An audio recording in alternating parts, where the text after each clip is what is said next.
We Talk. Live music presented by VIPBooking.com. Your host is Paul Cheetham. Yes, hello and welcome to the first edition of the We Talk live music podcast brought to you by VIPBooking.com. We start the series with two great guests who don't need too much of an intro as they're pretty successful and well known in the live music business. I'm very happy to be talking today with John Ollier of One Phoenix Live and to Natasha Gregory of Mother Artists. John just left CAA to start his new venture, taking his roster of acts including Ed Sheeran, Anne-Marie and two cellos with him. And Natasha moved on from Paradigm to join forces with her brother Mark, who manages several acts that Tasha represents. Her roster includes idols Right X, Kate LeBon, First Aid Kit, Amy McDonald and the Teskey Brothers. So let's find out a bit about why they're doing this, how they're planning to do it, and we even asked them what they think of each other. Natasha. Is it Tasha or Natasha? Tasha? I don't know. It was Tasha for a while, and then I hit my 30s, and then I actually liked my original name, so whichever. And John, I'll just call you John if that's all right. Call me what you like, as long as you call me in the morning. Okay, good. Well, thanks to both of you for taking time to talk. It's a real shame we can't be meeting somewhere nice in person right now for obvious reasons, but this sort of virtual hookup is a daily thing for most of us these days. John, are the joys of the video call something that, is it something that you enjoy, and is it something you're getting used to and using a lot? I'm using them a lot, but it's not my natural forum at all. I find it such an unnatural kind of way to communicate, and I also don't want to lose the art form of the phone call, if that makes sense, because all of a sudden, actually, in lockdown, everything's scheduled. You know, we used to pick up the phone and just talk. Now everything's scheduled, which also I find tricky as well. So, no, I'm not a fan of video calls, I must admit. Oh, dear. Okay. And Tasha, I've probably been watching you online more than I've been watching my favourite Netflix shows lately. Yeah, I should clarify. I mean, I've seen you talking at Eurosonic and also a very nice event that the Danes organised. In Vega. Yeah, Vega. Beautiful venue in Copenhagen. Really good topics, really great to listen to. Definitely something more than the usual music biz talk. My rule is, if I do any panels, it's got to be about humankind issues. Like, I'm not really into what's the state of the festival play, that's regurgitated all the time. But if you want to talk about equality or mental health or mothers in business or how we can help each other or empathy, then I'm always there to be part of that conversation. But yeah, that's my rule. Well, I'm all for having that kind of conversation with you, and we'll do that. But I want to, first of all, ask about your current business situation. You've both been in the trade media quite a lot lately. You've both used the current situation to make what seem to be quite big decisions and left well-known, established agencies to start your own enterprises.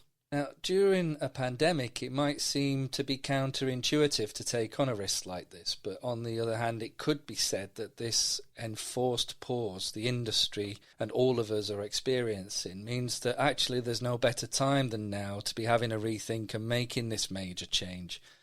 So, John, what was your personal process for reaching the decision you did? Yeah, I mean, I think a large part of it comes down to, we're all entrepreneurial in nature, and as agents, we're used to making shit happen. And so the strategy of, there's a disaster there, but you can't really do anything. You just have to sit still and wait. As a human being, I'm not kind of drilled that way. I can't work that way. Instead, I'm always programmed to look for the opportunity. To find the opportunity. And in my mind, if the whole market crashes, then you want to be the guy at the bottom of the market starting a business that's going to boom over the course of the recovery, and that very much kind of drove my decision making, really. And I think alongside that, you kind of predict what's going to happen. And it's not too hard to look 10 months, 12 months, 18 months down the line and see a real renaissance for independence, because the large companies just aren't their models just aren't set up to cope with this. They're going to shed talent in terms of professional talent, left, right and centre, which we've already seen. And it's about, how can we capitalise on that? How can we help some people out? And how can we build something for the future? For me, that flipped the psychology from sitting still doing nothing to building something and being proactive.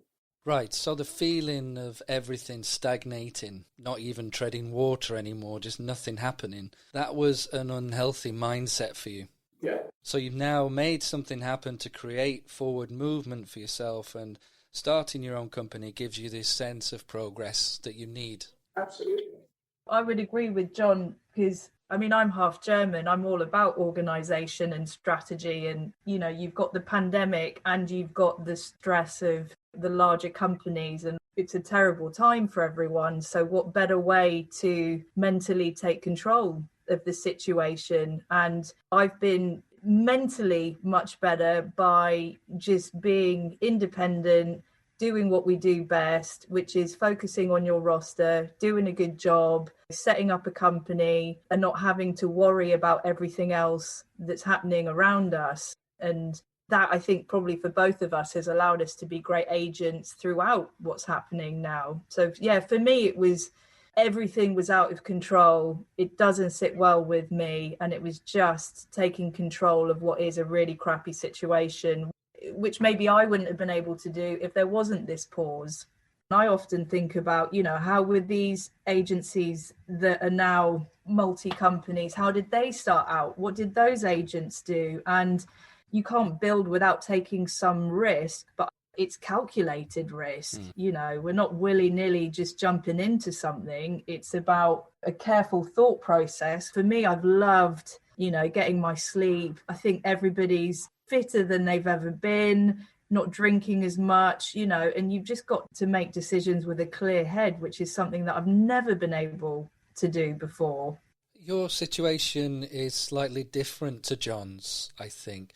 You joined forces with your brother Mark, who was already running his company. So is it more like a coalition of forces coming together to form something bigger than before? Or just, I think, because, me and my brother, we speak 8 times a day. He's my best friend. I trust him. He trusts me. We make each other feel good. How nice to, in the morning, you phone your co-founder and you're rapping at each other. You're telling each other to have a great day, that I love you. And just that feeling of trusted support is great. We've joined forces to support each other, but he's very much leading management. I'm leading the agency. We are keeping our skills separate, but, we've got each other's back. And that as well in this pandemic has been mentally amazing. I think that's what I've always meant by being empowered, was I just really wanted to surround myself with authentic, honest and proper cheerleaders, because that's what it's about at the end of the day. A lot of companies and organisations like to call themselves families. So I guess it's quite a good starting point when you're literally a family. Yeah, because you can shout at each other and then you got to chat the next day. It's brilliant. That's it. You've both just added people to your teams. You've brought in new agents to join your companies. It's early days still, but are we looking at a shift in the live industry similar to what we saw with the record companies, where a lot of skilled professionals who represent big artists are moving out of the larger major companies to start their own bespoke companies? Are we seeing the start of a new independent scene? Yeah, I think we are. I think we've had 10 years of consolidation and corporatisation, and I think that the models of the big companies just rely so heavily on cash flow, it doesn't stand up to a pandemic. The main motivation for agents to stay where they are is that they always have touring in the book that they want to get paid on. That's not there right now. You're having your salary cut, you're being asked to invest in them rather than in yourself. I'm not surprised that we see these companies splintering and finding new opportunities. And I do think there is a renaissance coming for independence across the board, really. I think the business will become more collaborative, and certainly we're having more conversations and we're free to do that. It's not really about comparing situations with the past. It's about putting ourselves in the best position to capitalise on the future. And I think the freedom that Tash and I have right now is that we can actually be agents. Because when things come back to life, those big companies with all of that overdraft and all of that firefighting, the pressure to just cash flow is going to be immense. And I question how rigidly you can hold on to strategy under those circumstances, and how you can really make the best decision for your artist under those circumstances. Same as John, I'm just really enjoying being an agent. It's almost like I feel like the noise has gone. And like John said, we're just doing our job, and we're able to do it without worries that could cloud our time that we're giving at the moment. I think there are going to be a lot of independence because of circumstance. There's always going to be a place for big corporate agencies. There's always going to be a place for independence. It's like as an agent, when, at least when I pitch for an artist, it's not so much talking about the plot, because hopefully they can see by your roster, by John's roster, that you can do the job, but it's about people have a choice to be part of a team that suits their needs. So of course there's always going to be the corporate world, but I think what's exciting about independence is there are lots of independent brands now, lots of people that are thinking independently, and we can work with a lot more people on the ground. So I think I just, like John, just wanted to be at the forefront to see what's coming and to have the freedom to be part of that. But we can't predict what's coming, but what we can do is place ourselves in a strong position to adapt when it does come. That's what's exciting. Yeah, I like that. I like the optimism. Now, in your usual no-nonsense style, you claimed that your company is going to have a no bullshit policy. Yeah, I know. What's that mean? Because it's just speaking straight. I often get in trouble on interviews because I say what I think. Sometimes I think that when you look at PR or interviews, it's calculated. People are saying what they think people want to hear, or that what's going to make them look good, or, and I recommend artists to be authentic to themselves. I need to be authentic to myself. So that means getting rid of the bullshit, just being honest, telling it like it is. It's the only way that we're going to mentor and help others be great at what they do, is just sharing the realities of the business. Sometimes I read my interviews back after and I'm like, oh my God, shit. Like, me and Mark talking about, everyone's winging it. And it's like, after I'm like, oh, but I think it's funny how refreshing it is. I'm getting a lot of people reach out, just starting to be less afraid, because we are all human beings. We are all vulnerable. Even the best at their game have their insecurities.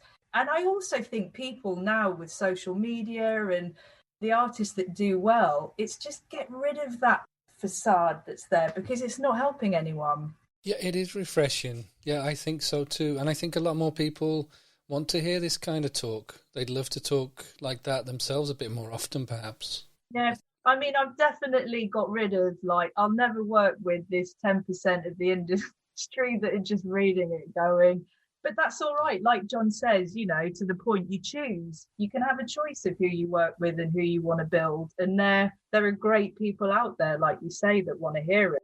Yeah. John, what about how you're perceived in the business? How aware do you need to be of the amount of power agents of very big artists might have? Can agents become too powerful? If you're going down that rabbit hole, you're getting seriously lost. If you consider yourself powerful at any point in this, then you're on the wrong path. The artists are powerful. We are a conduit to the artists, and we do have a responsibility to be ethical and fair with that. But again, we're in a people's business. We're in a relationships business. And actually, I think by treating people with respect and fairness, I've achieved way more than trying to lean on them with any kind of illusion of power. That's what it is when you talk about people being powerful in this business. It's an illusion. Yeah. Yeah, I mean, I totally agree with that. I mean, to me, I feel my success comes from, have I been with my kids? Are they happy? Am I happy? Am I happy? Like I teach Winston, you should aim to be happy. That to me is success. And I totally agree. One of my first bosses said to me early on, the moment you think you're as big as your artist, you should quit. And that was probably one of the best advice I've been given. I have no idea how the shouting and everything can get results. I mean, I get that that was the past, but I think to John's point, right now, those that have had empathy that work together are going to get the support. You're benefiting your artist by doing that. Doesn't mean you're not smart, clever, get better deals, but you can do it in a respectful way. For me, I feel better for it. So I just don't get the difficulty in it. Right. And I guess we're talking a lot about respect and collaboration and things that we kind of expect to have in our working environment. But what about when it comes to our own sense of well-being or the well-being of those around us? Now, the music industry, and especially the live touring industry, has perhaps never been a healthy place to work, really. Perhaps anyone working in this business has had to accept that this is how it is, and that the long hours, the midnight phone calls, answering emails 24/7, financial risks. I guess we have to accept that these are all part and parcel of the job we've chosen to do. You know, take it or leave it. Now, it seems that both of you have been taking things like this into account when talking about starting your businesses. But how much of a golden opportunity is this COVID pause for us to finally take a look at some of these issues, especially regarding the well-being of the participants in the business, and to introduce working practices that might be more modern in their approach? I mean, for me, it's always been important. I've had to carry on being an agent through two young children, and certainly with Winston, I went back when he was 7 weeks old because of the fear of losing one of my biggest bands, you know, the manager calling saying we're not happy or whatever it was at the time. With Rocco, I was at a good company in Paradigm with Alex, and I took the 6 months off because to me, I think our most important role is raising great children to not fuck up this world anymore, excuse my language. So it is important that if you are going to be in your job 24/7, that you look after everything else. I mean, that's what I'm most excited about in this company, is everything that I've always probably inwardly critiqued about where I'm at. I want to see if it's actually possible to create something different. And I don't know about you, John, but like, I've never been in the office 5 days a week. I can't, nor would I. I want to walk Winston to school. I want to pick him up. I want to find out about his day. And with the pandemic, hey, everybody's at home. They've got their kids like bashing them in the heads as they're talking. And I'm a bit like, welcome to how I've always done it. So it is an opportunity and it is a responsibility. Am I going to do better? I can't say yet. But I think, like you said, Paul, it's pause. It's seeing, can things be changed? But I'm not trying to change the whole industry, but I'm just going to start with what I can do for my company and employees and go from there. Yeah, I totally agree with you, Tash. Well-being is incredibly important to me. You know, I mean, at periods in my life before I have burnt out entirely, you know, and suffered dramatically as a result. And I now have well-being built into my day that is non-negotiable. I have to meditate in the morning. I have to get some exercise each day. And those things are non-negotiable, not because I personally want to do them so much as I can't function without them. Do you know what I mean? And I certainly share Tash's view that I want to share that with any staff that I take on, and I want to build that into the culture of the company. What I'm concerned about, though, is that much like government's green policies seem to go out of the window, I'm concerned that at some of the bigger companies, and I'm not talking specifically about the company I've just come from, but just in broad strokes, you know, I worry that some of these policies could be left behind whilst companies are firefighting. You know, we are going to have to try and ensure that that doesn't happen because people are under enough pressure as it is at the moment. Yeah, massive pressure. This is it.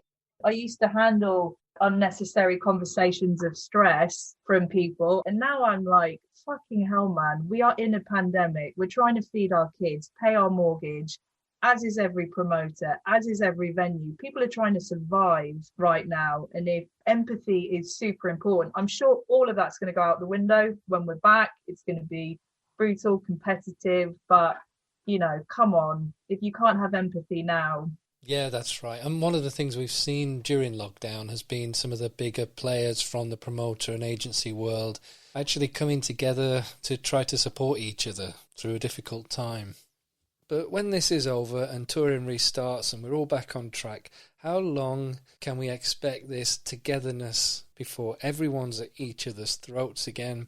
I mean, I say we might make it to lunchtime on day one, but am I being too cynical? Do you know what I think, Paul? I think those that were tough are going to get tougher, because what I feel is this pandemic, you either realise how important the job was and what you could have lost, and that it was everything to you, so you're going to make damn sure that you never lose it again. Or I think that those that had empathy and have had a chance to see their family, not travel as much, are going to make really positive changes to their lifestyle and be kinder. So I predict there's going to be this like wrath of people who will never lose any of that again, but there's going to be some amazing people from it. That's what I think. I've always tried to be quite collaborative. I've always tried to get on with anyone that I meet. I've never felt like I'm in competition with people. You know, I've always just tried to blaze my own trail, sometimes to a fault. I think the dangerous thing here really is, and Paul, you're probably going to roll your eyes at this, but I think the dangerous thing here really is going to be with the promoters. I think there's a potential that when everything switches back on and everyone's trying to remake the money that they've lost, and the promoters have been hit incredibly hard here, and the ticketing companies, there could be a situation where some of those kind of promoter rivalries or competitions get, you know, really step up a gear and really become very, very divisive. Because that's where I experience the real divisiveness in this business, really, to be honest with you. I don't see agents at each other's throats. I mean, I've had acts poached off me by agents that I would consider to be friends, but we don't talk about it. You know, it's just business. That's just part of the game.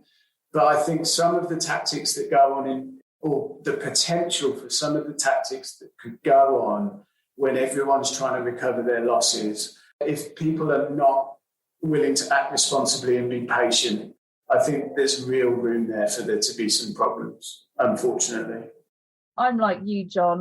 I have my game on for the roster. You know, I don't think about competition or other agents, but there are a handful of agents that have done some unnecessary poaching in the pandemic. And to me, I just, you know, there was a time for pause. And certainly what I've learned, and Paradigm we're always very good at, is that you just don't do that. But there are always going to be people that take the wrong type of advantage. So, I mean, it's always been that in the business. It means that you've got a good artist if everyone else is talking about it, but you can't take it personal. You know, everyone's shifting their tours into next year. Everyone's going to want festivals. It's all going to be close together. So again, maybe like you, John, we have very singular rosters where we can really do a good job for them, because we're not having to suddenly get these 800 bands on whatever. We can just focus on what we have. Well, it'll certainly take some time to settle into something close to normal. But here's something for you, John. I came really close to ruining things for you a couple of years ago. I'm going to admit this now. I was at the Country to Country Festival at the O2, and I went into the backstage area through what looked like really heavy industrial double doors. But they weren't heavy at all, it turns out. They were either a lot lighter than I thought, or I'm much stronger than I look. When I pushed the doors open, they flew open and smacked against the wall very dramatically. Everyone turned round and looked. It was like, oh, it's embarrassing. But standing against the wall, centimetres away from where the door had just slammed open, was Ed Sheeran, or someone who looked exactly like him. It was definitely him. But anyway, I apologised. There was no harm done. We laughed.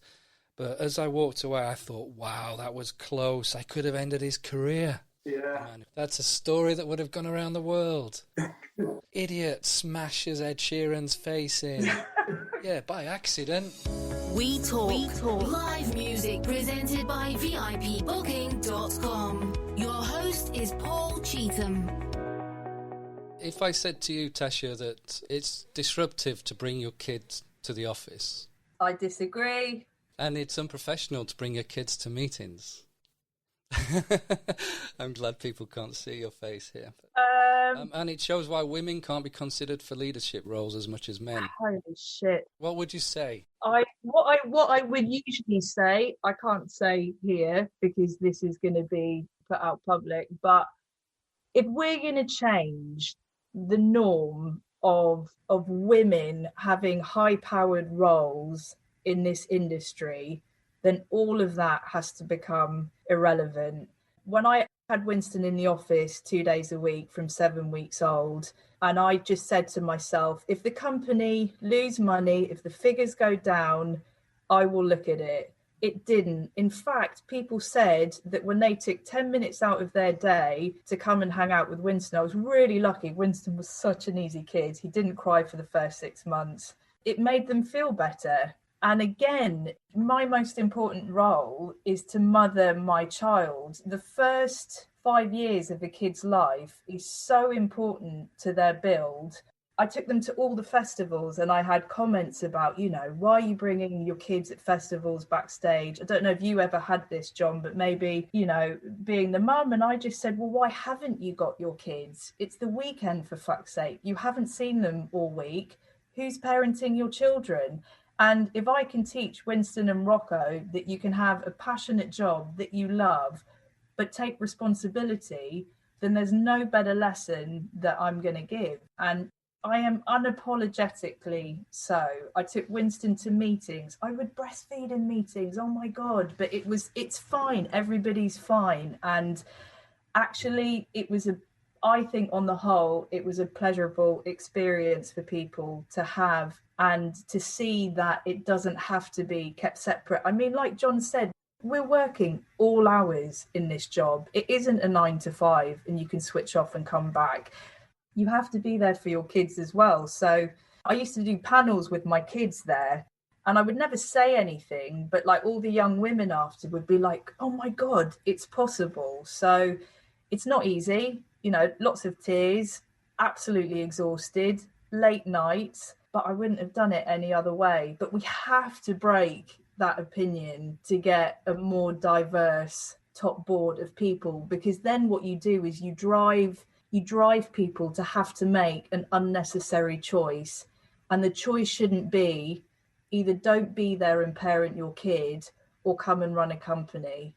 Yeah, as far as I can tell, my relationships with my clients get stronger when I talk about my kids, because they can see that my intentions are wholesome and that I'm doing something worthwhile.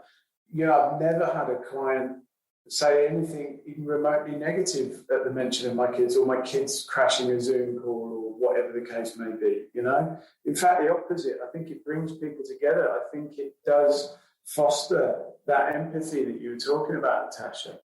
I had a woman manager call me with Winston and advise me not to chat about my kids, and that was quite a... Well, then don't work with them. But I don't. That's unfortunate, and maybe I'm lucky with the clients that I have, but also I would be questioning my relationship with people that have that kind of problem. I mean, when I was at CAA, I actually had their maternity terms changed to accommodate both of my assistants ended up having babies in the same year. And it was precisely that, Tash. It was a choice that they were faced with. It's like, we're letting go of talent because they're having a baby. Why? Why would you do that? Why can't I have 2 part-time assistants and just have them leave when they need to go and pick them up from nursery or whatever the case may be? Even now, we've taken on an office space that's in Chiswick, largely because Emma, my colleague, can get to Richmond and pick the kids up at a drop of the hat if she needs to, because it's important. And if you're fostering that kind of environment, then people can do their best work. Just to bring it back to business, if you know that your family life is settled and stable and being looked after, you're doing your best work. And I think, to John's point, it's for men as equal as women in this. It's making sure that everybody does have a choice. I think you either trust your staff that you have or you don't. And like John said, if you make sure they can look after their own needs and family, they'll get the work done. I just want to make it clear that I was paraphrasing. I was using examples of the statements that I'm pretty sure must have been said to you at some point in the past, Natasha, and maybe still are. But have you seen any improvements at all in terms of motherhood in the workplace? Perhaps at agencies, maybe because it's more flexible. But if you look at labels or companies that have that be in the office at 9 and leave, I think you'll find that there's still a lot of work to be done. Maybe I'm taking it too far. There's not one changing that in any of the labels. And I spoke to a woman agent about it, and she was like, well, why would there be? So quite often it can be women in this industry that I'm having to battle with. And it's like, well, look, artists will come in, they have kids. Surely it's going to grow your business if you can just have a little plaything in your really expensive reception that you have that everybody comes in. Could you not just have like a little table of kids stuff? Because I don't know, it just baffles me. But there's a lot still to be done, Paul. There is a lot to be done. I guess we have to keep this subject front and centre in our minds still. Okay, something else that's certainly topical at the moment. I guess we can't have this conversation without mentioning the COVID Brexit double whammy. Holy shit. Unfortunately.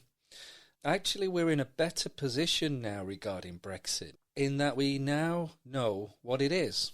At last, we know what it looks like. We don't have to speculate as much. We can now see what's good about it, if anything, and we can see what needs to be worked on in order to make touring function properly again. That's a positive way. I hadn't...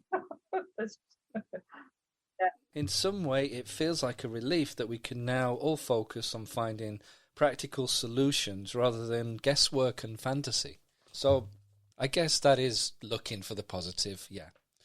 And perhaps soon we'll be in a similar position with how we can plan our way out of the COVID situation too. I mean, we're all waiting for a clear pathway to be agreed on how we get events back, and then we can get to work. Now, you both have huge experience in working across borders, and you have many international contacts and relationships. So, amongst others, you'll be quite central to finding ways around the obstacles that have been put in front of us regarding touring. What do you think the biggest issues around Brexit are?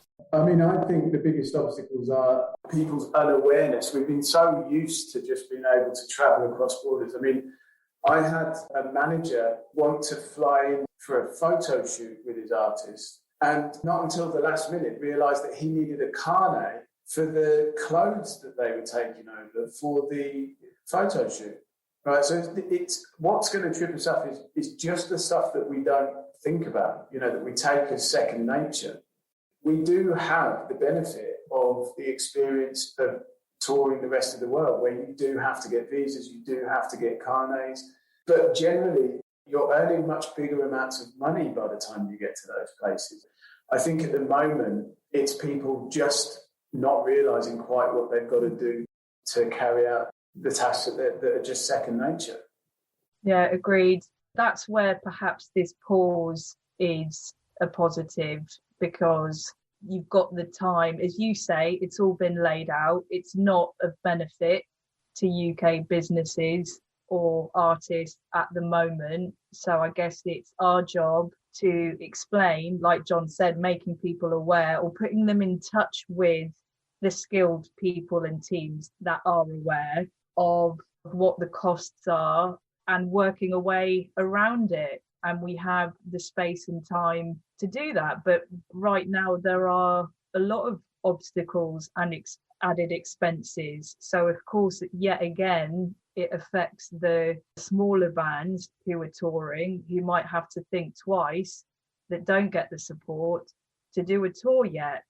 The hope for all of us is that in a year, some kind of deal cross country across Europe, visa wise, whatever it is, with carnets, the fact that at the moment, I think, what is it, you can do 2-3 stops as a truck maximum before you have to go back to the UK. I mean, right now, we may as well say you can't tour.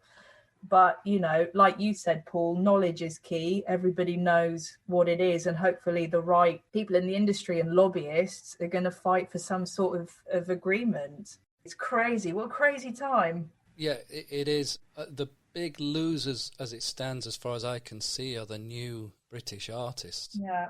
You know, they've enjoyed for many, many years an advantage of coming from the UK, which has a media that's read all over the world. Yeah. There's a real chance they could lose out. But it's also production companies, trucking companies. It's them going, oh my God, right, I've actually got to set up in Europe to make this work. I mean, how is that helping the UK industry grow again or survive? It's awful. It has such a knock-on effect to so many people who are just getting through the realities of COVID and then have this massive hurdle. People are seriously thinking of setting up in Europe. I mean... Yep, that's government advice, isn't it? I have a German passport, and as each week goes on, I mean, Mother Artist Berlin is just becoming more and more exciting. Bonkers, yeah. But from your point of view as agents, do you think it might affect your approach to taking on new artists? Could there be a possibility that you consider acts from the EU to develop rather than taking on new UK artists? I'd never thought of that. It's not going to change my opinion. I think as human beings, I mean, yes, we just talked about all the negatives there and all of the problems that we face and everything else like that. Although... Can you give us some positives, please, John? Well, we can sit and, you know, it goes back to why do we start our own companies, Tasha? Yeah. It's like, where's the opportunity? Do you know what I mean? And the opportunity is, well, you know, we've had disasters in the past. Punk came out of it. Hip-hop came out of it. There are going to be some really interesting things that happen out of this crisis. And we're going to just have to adapt as human beings and as a business in terms of how we rate these artists. But we're very good at taking advantage of the rule book. And that's what we'll do, you know. We will adapt. It's going to be hard work, and we're going to have to find ways around things, and artists are going to have to really change their approach. And maybe they don't go to Europe till much later on. Maybe they move to Europe. I don't know. All I can tell you is that the art won't be stopped. No. Human race won't be stopped. We will figure it out. It's about good music. You work with artists that write good music. It doesn't matter where you're from. That's why that's never crossed my mind. Whatever music that I'm listening to or tips, it's still about that connection. And I think to John's point, you work it out. That's our job. Yep, very optimistic, and I share that point of view very much. Tasha, what's one aspect of John's work that you find most notable or impressive that you dare say to his face?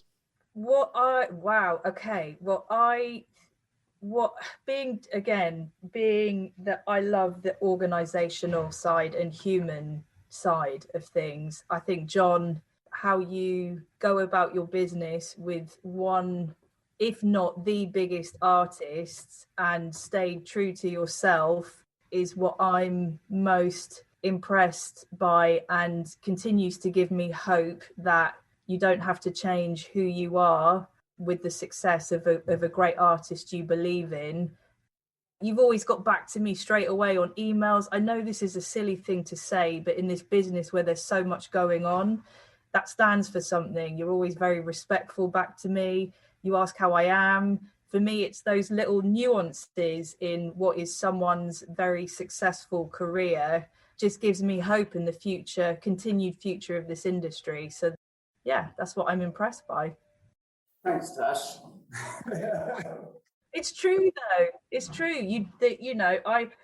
I've always, I've been like, I don't have to be a certain way to do well. I don't have to be a certain way to do well. And if you see people doing it, again, it just instills that belief in how business should be done. Yeah, it means a lot to have you say that. But also, it's just blindingly obvious. Am I truly representing the values of said artist if I was anything but, you know what I mean? It wouldn't be a match, would it, So that I really appreciate your comments, and it's something that I try very hard to live by. So don't prove me wrong. Yeah, I think, Tash, the way that you managed to blaze your own trail consistently throughout your career just shows such courage, really. I've done this now. I never would have thought about it 10 years ago. I wouldn't have had the courage or the experience or any of that kind of stuff. But I mean, this isn't the first time you've been independent. That's the way that you actually created your career. And then you kind of gone into other companies and managed to, like you said, retain your identity and blaze your own trail and then come out the other end and be independent again. I just think that's incredibly admirable, is the first point. The second point is your willingness to contribute. Much like Paul, I've seen you on many panels. You always seem willing to contribute in a way that, I find these things really difficult. I'll be honest with you. I'm not the best public speaker. I'm like, well, why do they want to hear from me? And people tell me I have a responsibility because of my career and all the rest of it. But I find this really difficult.